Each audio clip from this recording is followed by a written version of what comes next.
M जिवाळ्यामध्ये तुमचं स्वागत आहे। चला तर आज आपण डांगराच्या पुऱ्या बनवायच्या। डांगराच्या पुऱ्या म्हणजेच काय तर लाल भोपळ्याच्या आपण पुऱ्या बनवूया। तर चला तर कसे बनवायचे ते बघूया। डांगराच्या पुऱ्या बनवण्यासाठी मी हा लाल भोपळा घेतलेला आहे। हा बघू शकता तुम्ही लाल भोपळा। तर यालाच डांगर म्हणतात काही लोक, आमच्याकडे याला डांगर म्हणतात, काही लोक याला भोपळा पण म्हणतात। आता त्याच्यासाठी मी ह्या पाव किलो हे डांगर घेतलेला आहे। तर याला अर्धा कट करून घेते। याला मी स्वच्छ धुवून घेतलेला आहे आणि याच्यावरचे हे जे आजूबाजूचं आहे ना ते काढून घ्यायचे आणि ही याची काळी जी पाट असते ती सुद्धा काढून घ्यायची। आता मी सगळी काढून घेते। हे बघा, ही जी काळी पाट असते ना ही अशी मी सगळी आता काढून घेतली चाकूच्याने। हे बघा, अशी सगळी काढायची आणि याचा वरचा भाग असतो ना तो सुद्धा असा थोडासा खरवडून काढून घ्यायचा। हे दोन्ही याचे मी काढून घेतलेत आता काळी पाट। आता याला आपण किसून घेऊया। अशा चाळणीने याला किसून घ्यायचं। तुमच्याकडे जर बारीक चाळणी असेल तरी चालेल, मोठी 2 नंबरची चाळणी असेल तरी चालेल। तर याला आपण किसून घेऊया।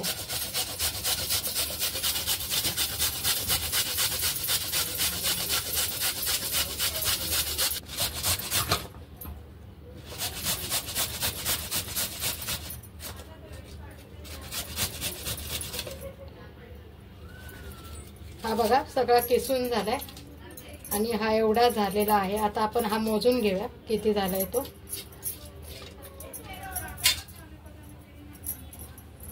किती झाले ते आपण ह्या वाटीने मोजूया। हे बघा, हा 1 वाटी किस आहे आणि हे म्हणजे 2 वाटी हा किस झालेला आहे पूर्ण। आता ठीक आहे, 2 वाटी किस झाले। आता ह्याच प्रमाणे आपण याच्यात साहित्य घालूया। मी 1 चमचा गव्हाचं पीठ टाकते, 1 चमचा तांदळाचं पीठ। आधी आपण बेसन पीठ टाकलं, बोलता बोलता मी गव्हाचं पीठ बोलले, बेसन पीठ टाकलं, नंतर तांदळाचं पीठ टाकलं आणि ज्या वाटीने आपण मोजलंय ना भोपळा त्याच वाटीने 1 वाटी गव्हाचं पीठ आणि हे 1 वाटी 2 वाटी आपण गव्हाचं पीठ इथे टाकले। आता हा ओवा आहे अर्धा चमचा। हा ओवा पण आपण हाताने कुच करायचा, असा हातावर असा चोळून घ्यायचा म्हणजे याचा स्वाद या पुरीमध्ये उतरतो।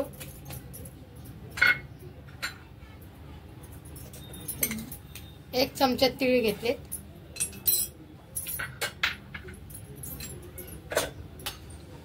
थोडीशी हळद, लाल तिखट तुमच्या आवडीनुसार टाका। मी अर्धा चमच टाकलेला आहे तिखट, कारण आपण ही तिखट डांगर पुरी करतोय ना।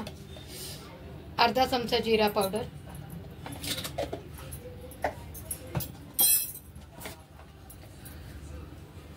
अर्धा चमचा धन्याची पावडर आणि खूप सारी ही कोथिंबीर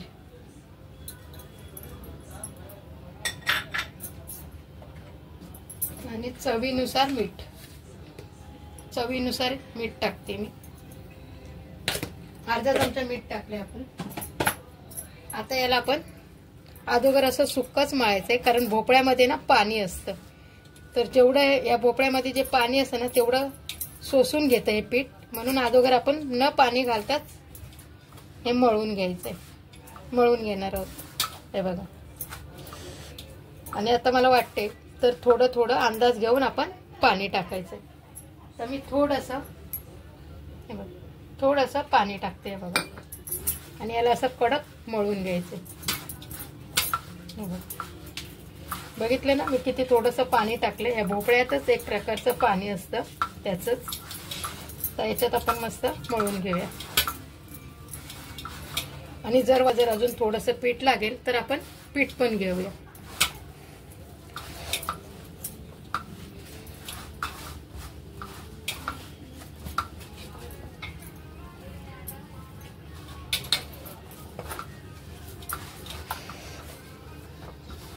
हे बघा, मळून झाले, पण तरी सुद्धा मला हे ना असं पातळसं वाटते। हे बघा, एकदम असं कडक नाही। पुरीसाठी ना पीठ कडक लागतं, म्हणून आपण याच्यामध्ये थोडंसं अजून गव्हाचं पीठ टाकून घेऊया। अजून मी थोडंसं यात गव्हाचं पीठ टाकते, अर्धी वाटी. पहिले आपण 2 वाटी घेतली आणि आता परत मी अर्धी वाटी घेतली, कारण 2 वाटी किस होता. ठीक आहे. तर हे बघा, हे परत कडक असं मळायचं आहे. जर आपल्याला पातळ वाटलं तर आपण थोडंसं अजून पीठ ऍड करायचं, याच्यामध्ये टाकायचं.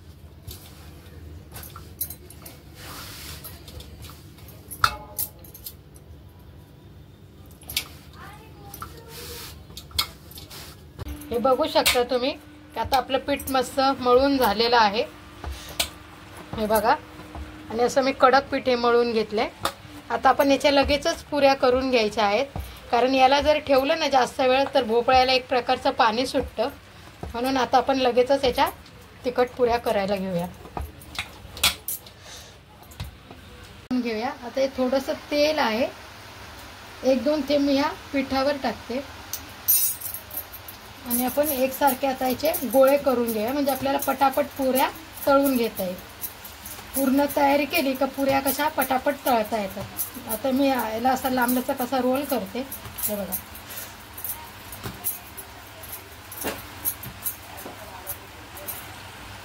आणि याला आपण असं कापून घेऊया.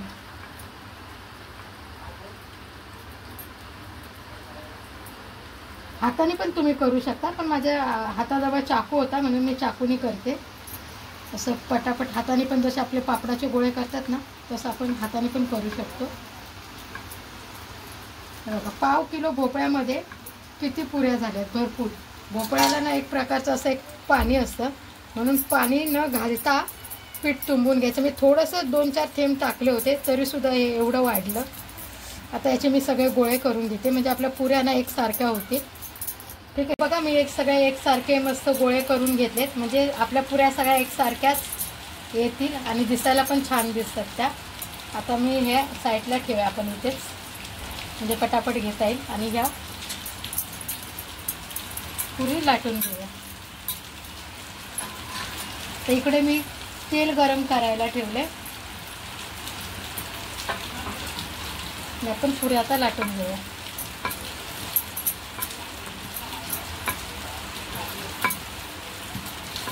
पातळ अशा लाटून घ्यायच्या आहेत पुऱ्या, एकदम अशा जाड नाही लाटायचा. तर तेल गरम होईपर्यंत मी सगळ्या ह्या एक एक करून लाटून घेते.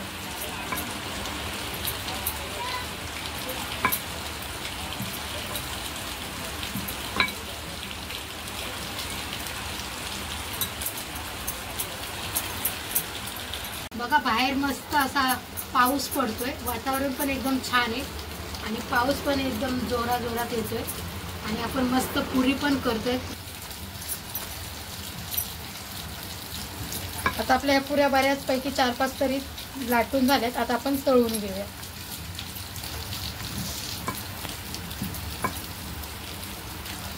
इथं आपलं तेल गरम झाले, आपण आता एक एक पुरी टाकून घेऊया. पहिले बघूया आपलं तेल गरम झाले का. अंदाजे सांगितलं मी तेल गरम झाले का. हां, बघा, जे आपण तळलेला गोळा पिठाचा जो टाकलाय ना तो वरती आलाय, म्हणजे आपलं तेल चांगलं गरम झालं. जास्त पण कडक करायचं नाही, नाही तर पुऱ्या एकदम अशा लाल लाल होतात. हे बघा, आता आपण पुरी टाकून घेऊया.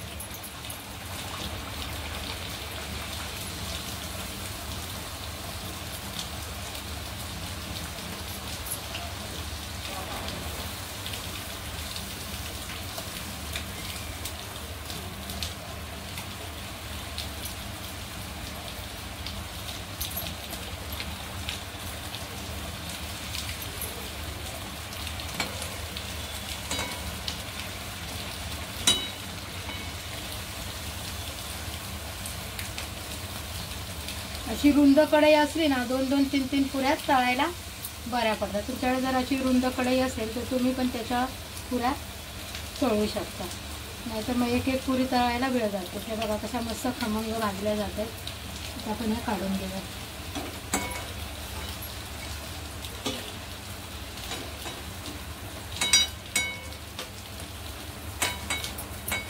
अशाच प्रकारे आपण ह्या सगळ्या पुऱ्या तळून घेऊया. मस्त टमटमीत पुऱ्या फुगतायत. आपली तिखट पुरी, डांगर पुरी, याला डांगर पुरी म्हणतात आमच्याकडे. आणि इकडे भोपळ्याच्या लाल तिखटाच्या पुऱ्या बोलतात.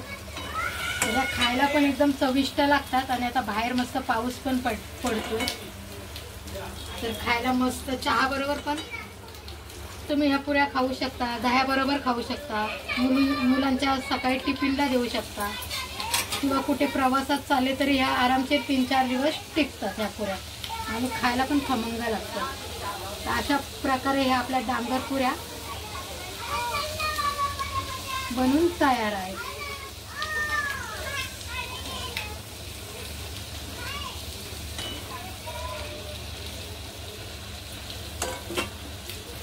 हां, तर आपल्या अशा प्रकारे या सगळ्या पुऱ्या बनून तयार झालेल्या आहेत. तर आता तुम्ही बघू शकता, हे बघा, हे आपल्या मस्त खमंग अशा डांगराच्या पुऱ्या, तिखट डांगराच्या पुऱ्या बनून रेडी आहे. याला तुम्ही दह्याबरोबर पण खाऊ शकता, किंवा चहा बरोबर सकाळी नाश्त्याला पण खाऊ शकता, मुलांच्या टिफिनला पण देऊ शकता. अशा खमखमीत मस्त ह्या आपल्या डांगर पुऱ्या बनून तयार आहेत. तुम्हाला माझी ही व्हिडिओ आवडली असेल, डांगर रेसिपी, डांगर पुरी किंवा तिखट पुरी, आमच्याकडे याला डांगर पुरी म्हणतात, तर माझ्या व्हिडिओला लाईक करा आणि चॅनलला सबस्क्राईब करा. Tata bye bye.